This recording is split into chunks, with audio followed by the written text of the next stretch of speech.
the most important part of Zacchaeus' actions is that he sought Jesus. He sought Him. If one seeks Him, he will be found. If anyone seeks Jesus, he will be found.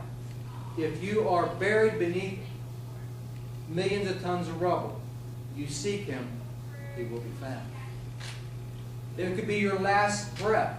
You seek Him, He will be found. In Matthew 7, 7 and 8, it says, "Ask, and it will be given to you. Seek, and you will find." It doesn't say you might find, but you will find.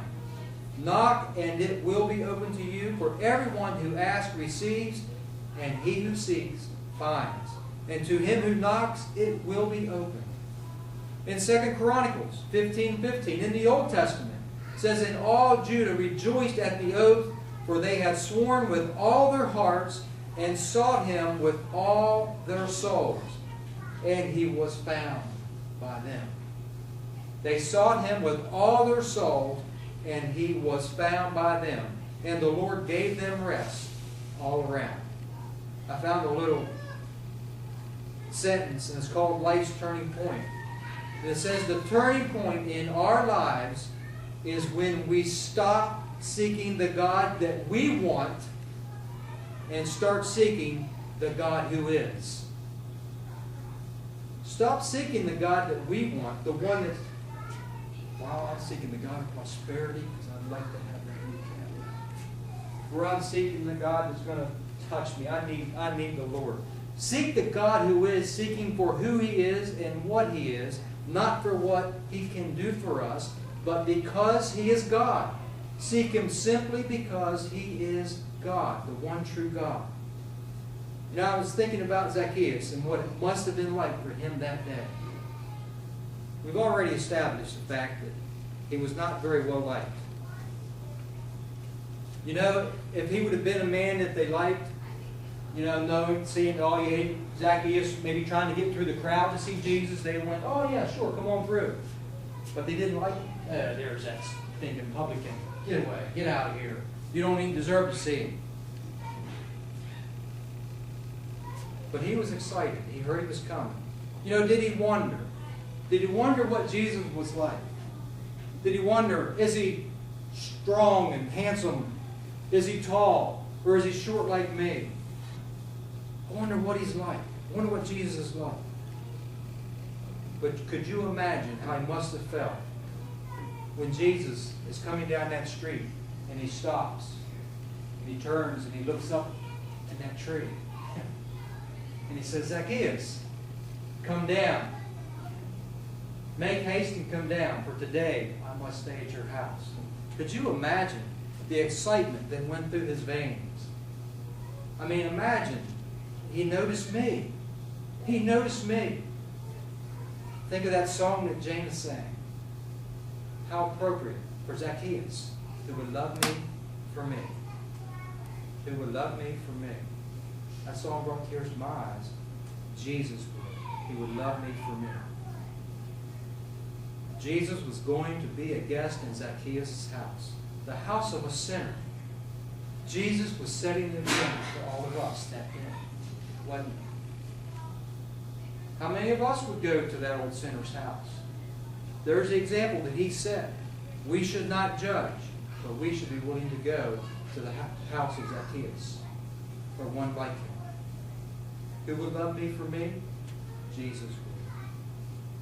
Verse 6, it said that He received him with joy. He was so excited. He found a friend in Jesus. His friends were few and far between, but he found a friend in Jesus that day, didn't he? Though he found much more than a friend. He found a Savior. He found the Lord. He found forgiveness for his sins. He was saved because he responded by faith to Jesus Christ's invitation to come down and come to His house. He was saved because he responded by faith. Zacchaeus could have refused. He could have said, oh, no, Lord, my house is a mess. I haven't cleaned the house. It's a mess. He could have been like Martha. Oh, the house is so messy. Or, Lord, I'm just not ready. Let me get my life straightened out first, and then I'll let you come and visit my house. But he didn't say that. He come right down, received him joyfully. He gave evidence of his faith by promising to make restitution to those he had wronged. Under the Mosaic law, if a thief voluntarily confessed his crime, he had to restore what he took and add 1/5 to it, and bring a trespass offering to the Lord. If he stole something that he could not restore, he had to repay fourfold. And if he was caught with the goods, he had to repay double. Zacchaeus did not hesitate with his offer to repay any he had wronged, because his heart was truly changed that day. He promised to restore fourfold to all that he cheated. In James 2:17 it says, "Thus also faith by itself, if it does not have works, is dead." Zacchaeus immediately that day was fruitful, producer works, because he promised to restore anything that he stolen from anyone. There's another point that must not be overlooked. And it's that Jesus was just passing through Jericho. That's all he was doing, just passing through. Verse 1 said that Jesus entered and passed through Jericho. But he took time for Zacchaeus, didn't he? He knew him by name. That Paul knew, what was her name? Janelle by name. He took time for Zacchaeus. He took time. You know, he could have just stopped and said, "Hi, Zacchaeus, how you doing up here today? Enjoy your day." I mean, how many times do we do that? "Hi, how are you?" Keep right on going. We ask how you are, then we go right on by. I'm guilty of it. I do it all the time. "How are you?" Keep right on going.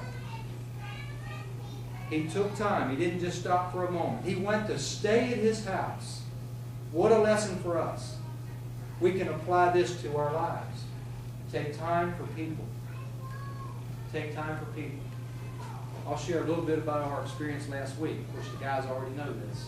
You know, we set out, we're going to go try to visit all the houses from the beginning of the road to the bridge or somewhere. I don't know, I didn't make it to that end. And we're going to try to put a face to our church and let people know who we are and give them an invite for today's festivities. Went to the first house, we drove up, just left the car there because no one was home. So we go down and I said, "All right guys, I'll take the left side of the road, you can take the right." Brian and David took the right side, I took the left side. Go into the very first house, I go up and knock on the door, and Mr. and Mrs. Cessna is their name. If you'd like to know, that first house on the left up there is Mr. and Mrs. Cessna. Very nice people. So I go and knock on the door, and of course, you know, my mindset is, got a lot of houses to cover. I just want to tell them, you know, we're from Full Gospel Seventh-day Baptist. We want to invite you to our open house and give them their card and be on my merry way.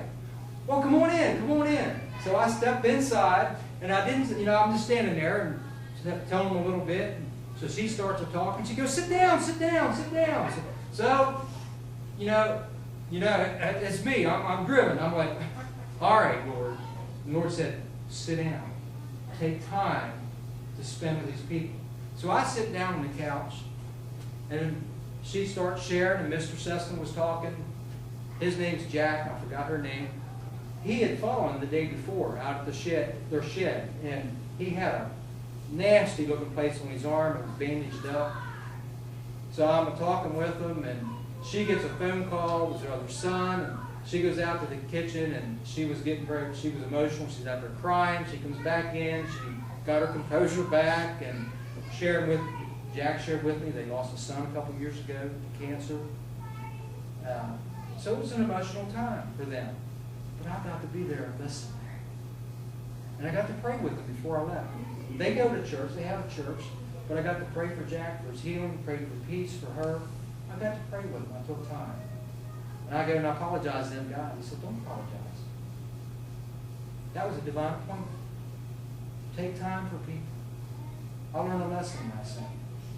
Take time for people. Lesson for all of us. Be there for people.